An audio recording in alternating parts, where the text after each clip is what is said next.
Pac-Man! They invited Pac-Man? That cherry-chasing dot muncher isn't even a part of these games! For those who don't know, Sonic Racing CrossWorlds is the latest racing spin-off of the Sonic the Hedgehog franchise. It's a larger cast than Mario Kart World. Suck it, Mario! Because it's not just Sonic characters, but characters from other Sega properties, such as Hatsune Miku. I know Sega only has the rights to making games for Miku and that they don't actually own her. And Joker from Persona 5, as well as other IPs that have connections to Sonic and Sega, such as Minecraft, SpongeBob, and Pac-Man. Hell, we still have a plethora of characters yet to be revealed, with only 2 franchises to be confirmed, and 1 being all but guaranteed in the eyes of the fans. For a while, I've been cautiously optimistic about this game, but I was definitely going to get it anyway for the sake of the crossovers and this game's unique gimmick, which is what the game is named after, CrossWorlds. During the second lap of a race, you'll be taken somewhere else entirely through a ring gate for the duration of that lap, before returning to the main track for the final lap. This is an interesting gimmick, as the tracks where you race around them for a full 3 laps with no change, they kind of get boring, at least in my opinion. This is definitely a good way to keep a race from getting stale, especially for those who can stay in first place the whole time. And the fact that you get a different crossworld each race means that on repeat races on the same track, you'll likely get something different each time.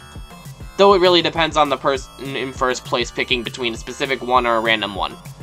But the gimmicks don't stop there, as you can build your own vehicles, or machines as they're called in this game, and customize them to your heart's content, be it purely cosmetic, or actually influencing gameplay.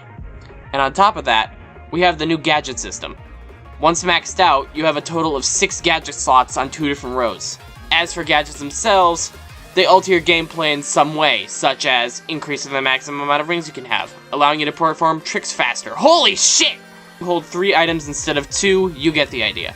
They even brought back the plane and boat transformations from Sonic and All-Stars Racing Transformed. Though we all know that greedy plumber stole the boats! All these different mechanics would be great for a casual player, but I was nervous they'd somehow make the game feel weird to play for a more invested gamer like me. But after playing the open network test, I gotta say that I was right to be hopeful. The game feels really good to play for the most part. We have 3 different speeds to choose from, and while Sonic speed feels the best to race with, some parts are definitely not built around it, like the sharp turns in Dinosaur Jungle or Mystic Jungle. Why is Forces here? Drifting feels pretty good, and we can still change direction by letting go of the button for a moment, just like previous games. The plane sections feel pretty much identical to Transformed, and as for the boat segments, while you can no longer drift, instead, you can charge a boost jump, allowing you to grab items floating above the water, or do some tricks for a speed boost. And to make up for the lack of a drift in the water, turning is much tighter than in Transformed, so there's not even a need for drifting anymore. But something I will mention about the drift is that with most machines, the actual turn of the drift won't start immediately if you're going straight. So instead, you should turn out first and then drift in, similar to Sonic Unleashed. The only exceptions to this being when using a boost item or while using the extreme gear, which makes it so the drift would behave exactly the way it would in other kart racers. As for the stats, machines are key as characters don't really matter as much in this area. But despite that, when building your own machines, you can't change all that much about these stats to be more unique. It's always just a range of, do I want more of these specific stats in exchange for less of these specific stats? So Sega, I'd like this to be changed to allow for more in-depth customization, as there's really only 5 playstyles in terms of character and machine stats, to my knowledge anyways. We've got a decent lineup of characters for the most part. Why do they keep bringing these discount Koopalings back? And for the first time in 15 years, we finally get to see Jet, Wave, and Storm in a game again, bringing the extreme gear with them. Something that this game does is take the rival system from other kart racers and expands upon it, having the characters you play as interact with the rival racer, so we get some fun interactions through this. I especially love when Sonic insults Zaz's lack of intelligence by asking if he knew which pedals are gas and brake. But I will say, the facial expressions in these scenes are a little flat. Where did the level of expressiveness from Shadow Generations go, Sega? Overall, I'd have to say that this game will definitely be worth the $90 price tag for the Digital Deluxe, especially since Sega confirmed the game will continue to receive support after the Season Pass is finished. Who wouldn't want to race as a bunch of Sonic characters in Minecraft? But you know what would make it even more worth it, Sega? Put the IDW characters in the game, you cowards! While I'm at it, I might as well make a wish list for things I want added to the game.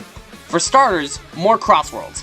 From what I can tell, and from what the Steam page says, we have a very small amount of CrossWorlds to choose from, only being a little over half the number of tracks. I think it'd be best if we had a lot more CrossWorlds to allow for more variety in races.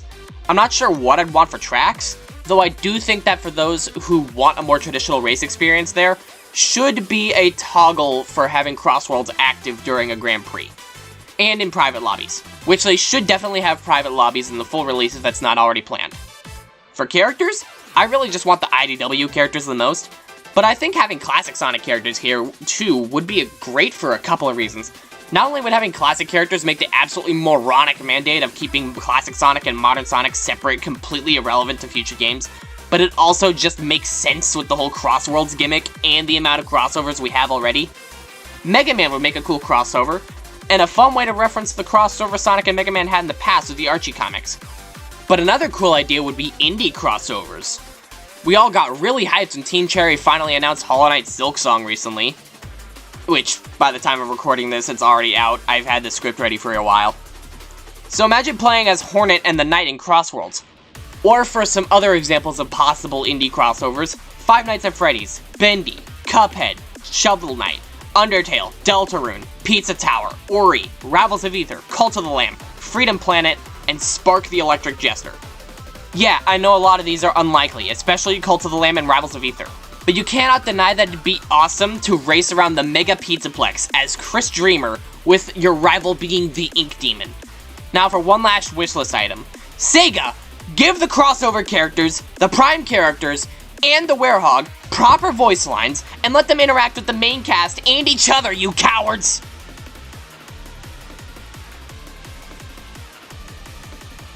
What do you guys think of the game so far? Anything you wish would be added to the game? Let me know down in the comments. I hope you enjoyed watching. If you did, press the buttons YouTube wants me to tell you to press. Apparently they added a new one. Subscribe if you want to see more of my content, and ring the bell if you want to upload. And I'll see you all next time. Later.